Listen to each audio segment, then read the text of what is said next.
кои ги бараат. Стивнали нервозата во редовите на ДУИ што ја предизвика одлуката за воведување на македонски јазик за првооделенците албанци, ја прашувам Ермира Мехмети од ДУИ. Добро вечер, благодарам за поканата. Одлуки кои што се крајно контраверзни, одлуки кои што не се носат по принцип на носење консенсуални одлуки и искрени договарања меѓу партнерите, по својата природа секогаш ќе бидат причина за предизвикување на нервози.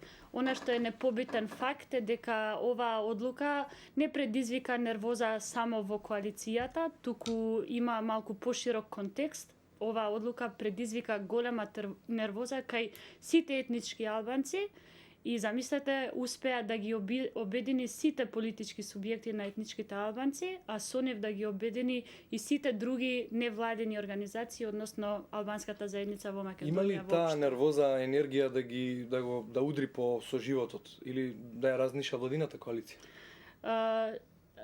Таа нервоза се разбира дека има големи шанси да удри по соживотот и тоа е алармот што ние во континуитет го креваме.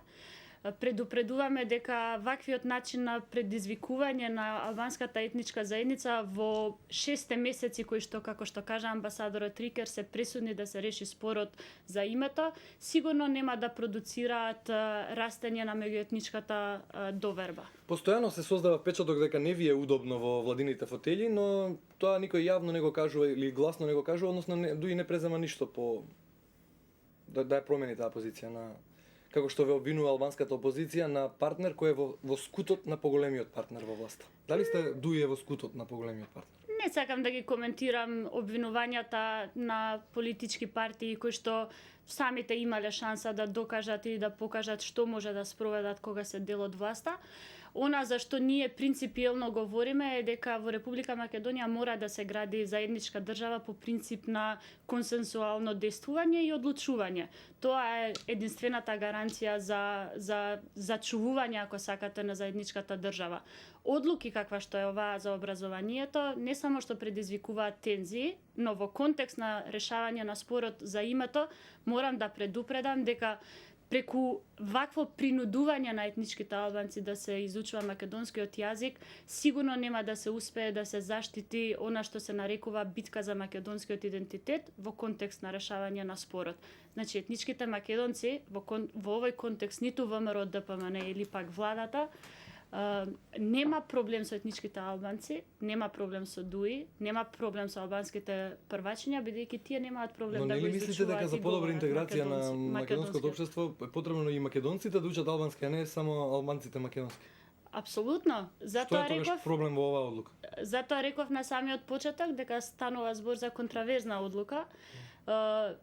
Арогантно би рекла се толкуваат погрешно и намерно се толкуваат погрешно и инструкциите и сугестиите од страна на меѓународната заедница, дека нивна всушност била сугестијата албанците да го изучуваат македонскиот јазик, бидејќи нивната инструкција всушност била таквото изучување да биде взаемно, за да се овозможи подобра интеграција.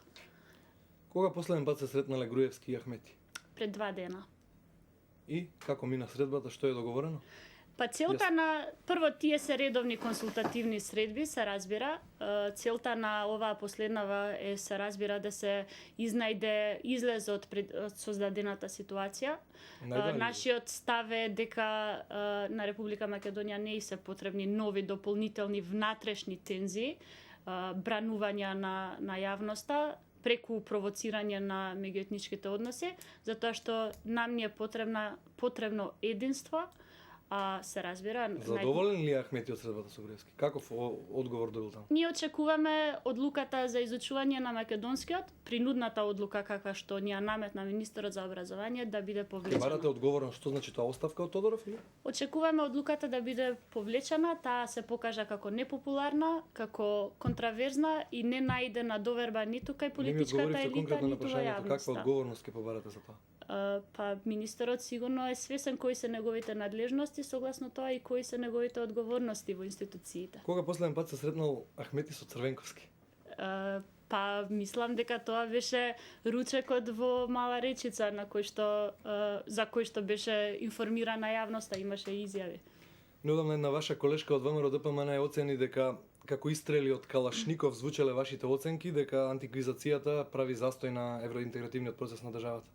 Сметате ли уште дека антиквизацијата е кочница на евроинтегративните процеси? Не сметам. Јас сум убедена дека антиквизацијата е кочница за процесот на интеграција и тоа не е став на ДУИ, тоа е порака што ја слушаме од сите меѓународни институции, пред се од Европската комисија, па Европскиот парламент, па ако сакате и известувачот за Република Македонија, господинот Талер, кој што терминот антиквизација како проблем на нашето општество го вметна и во извештаите за Република Македонија. До кога власта може да смета, односно партнерот во власта може да смета на безусловна поддршка за решавање на проблемот со името од страна на ДУИ? Безусловната поддршка ќе постои во континуитет, но таа не смее да биде провоцирана преку политички проекти, каков што е овој последниот со идејата за принудно изучување на македонскиот јазик. Етничките албанци се партнер, да речеме, во државата, ДУИ е партнер во институциите и заслужуваме да бидеме третирани на тој начин. Нема простор за провоцирање на етнички тензии кога ни е потребно решение за името. На крајот на краиштата не може компензација на компромисот за името да биде нарушување на сите компромиси со етничките албанци.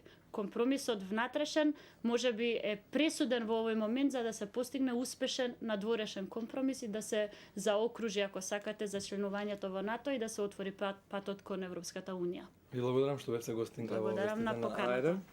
А1. Господја Ермира Мехмети, гостин во Вестите на А1, продолжуваме натаму. Јанковиќ и Клајстерс го напуштија турнирот во Мелбурн,